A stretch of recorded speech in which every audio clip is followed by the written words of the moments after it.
আসসালামু আলাইকুম বন্ধুরা, আশা করি সবাই ভালো আছেন। আমরা কথা বলছি স্পিকিং ইংলিশ টিপস নিয়ে। আর স্পিকিং ইংলিশ এর ক্ষেত্রে কিছু কিছু ওয়ার্ড আছে যেগুলো সুইটেবলি এবং ইফিশিয়েন্টলি ইউজ করতে পারলে সেটা ভেরি মাচ ইফেক্টিভ হয়। আমরা সবসময় ইফেক্টিভনেস নিয়ে চেষ্টা করি, কোনো কিছু কোনো মতে করা আর ইফেক্টিভলি করার মধ্যে পার্থক্য আছে।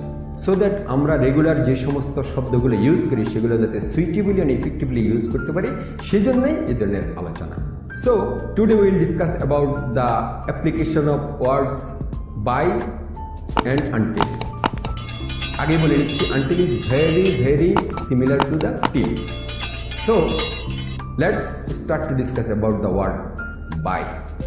The words by normally followed by the specific time, and if not follow, there are some obligations and matter of risk, matter of punishment also. We have to office by 9 AM every day. এখানে specific time উল্লেখ করে দেওয়া আছে, 9টার মধ্যে অফিসে আসতে হবে। যদি 9টার মধ্যে না আসে তাহলে কি হবে? Late present. আর লেট প্রেজেন্টের ডেফিনেটলি একটা নির্দিষ্ট নিয়ম থাকে কতদিন লেট করা যাবে, সেই নিয়ম অনুযায়ী সেখানে অব্লিগেশনস আসবে, পানিশমেন্টও হতে পারে। অর্থাৎ এখানে স্পেসিফাই করে দেওয়া আছে not over than 9 AM। I have to attend in the meeting by 11 AM as MD sir will connect with us. যেমন আমাদের এমডি স্যার বছরের ম্যাক্সিমাম সময় দেশের বাইরে থাকেন। দেশের বাইরে থেকে তিনি আমাদেরকে ভিডিও কনফারেন্সে মিটিংয়ে অ্যাড হন। এখন উনি যদি সময় দিয়ে থাকেন যে 11টার সময় উনি আমাদেরকে মিটিংয়ে অ্যাড হবে অনলাইনে, তখন দেখা যাচ্ছে যে আমরা আধা ঘন্টা আগে গিয়ে প্রিপারেশন নেওয়া শুরু করি। কারণ এখানে টাইমটা স্পেসিফাই করে দেওয়া আছে যে 11টার মধ্যে জয়েন করতে হবে, নট লেটার দ্যান 11 AM। যেহেতু এমডি স্যার কানেক্ট হবে, তো নর্মালি আমরা এমডি স্যার যেখানে কানেক্ট হয়, ডিরেক্টর স্যার যেখানে কানেক্ট হয়, সেখানে আমরা খুব টাইম মেনটেন করি।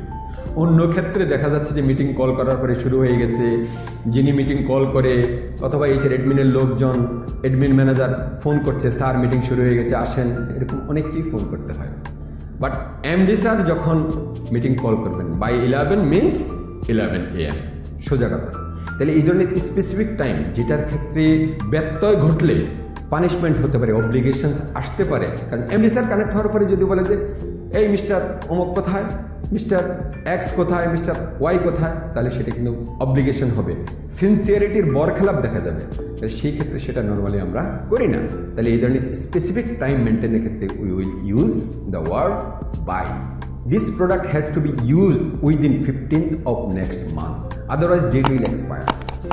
আমরা দেখি, যেমন আমি ওষুধ কোম্পানিদের কথা বলি, প্রত্যেকটা ঔষধের মধ্যে ম্যানুফ্যাকচারিং ডেট এবং এক্সপায়ারি ডেট লেখা থাকে। আর এটা খুব রিস্কি, এটা আমরা সবাই জানি। ঔষধের ক্ষেত্রে বিশেষ করে ডেট এক্সপায়ার হয়ে গেলে সেটা পয়জন হয়ে যেতে পারে, সেটা matter of risk for the life. সুতরাং সেটা ওই সময়ের মধ্যে ইউজ করতে হবে। ঠিক তেমনি আমাদের অনেক খাদ্যদ্রব্য আছে যে প্রোডাক্টের মধ্যে ডেট অফ এক্সপায়ারি লেখা থাকে, তাহলে সেটা ওই ডেটের মধ্যে, ওই স্পেসিফিক তারিখের মধ্যে সেটাকে ব্যবহার করতে হবে। আদারওয়াইজ ডেট এক্সপায়ার হয়ে যাবে এবং মেটেরিয়ালসটা ফেলে দিতে হবে, ডেস্ট্রয় করে দিতে হবে, সেটা ওয়াস্টেজ হয়ে যাবে।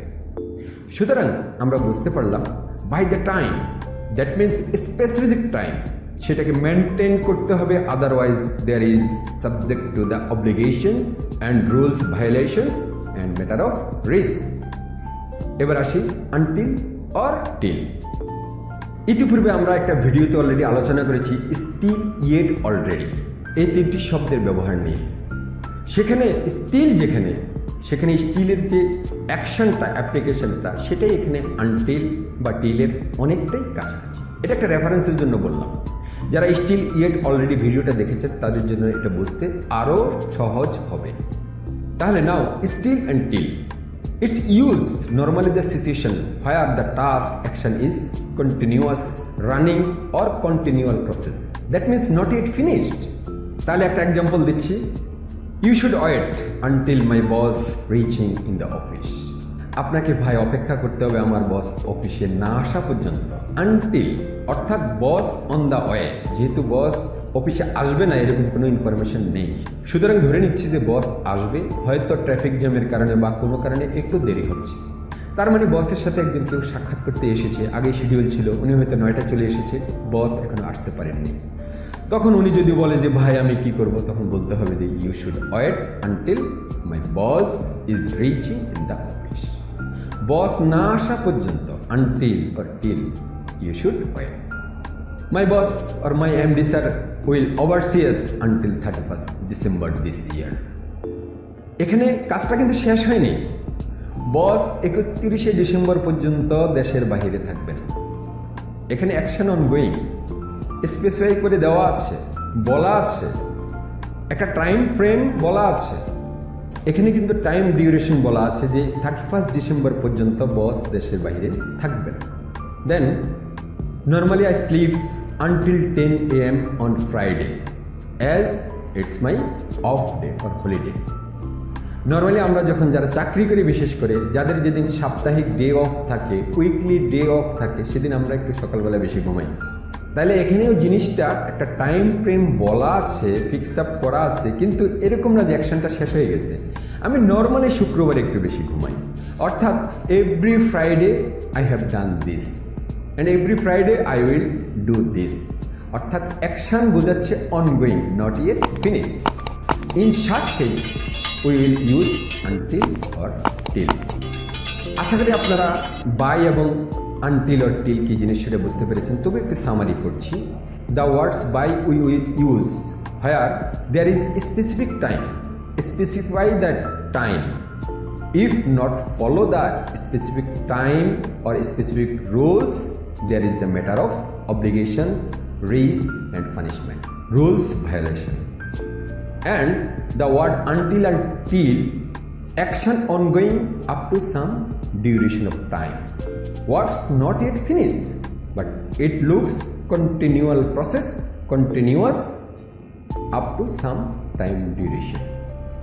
সো আশা করি এই দুইটি শব্দের ব্যবহার বাই, আনটিল অ্যান্ড টিল আমরা বুঝতে পেরেছি এবং সেটা আমাদেরকে স্পিকিং ইংলিশের ক্ষেত্রে কাজে দিবে এবং এটা যে সিগনিফিকেন্স কিছু পার্থক্য আছে সেটা আমরা বুঝতে পেরেছি।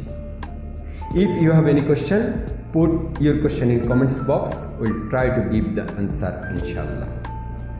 I hope all of your best career. Thanks to all my followers and friends. Allah Hafiz.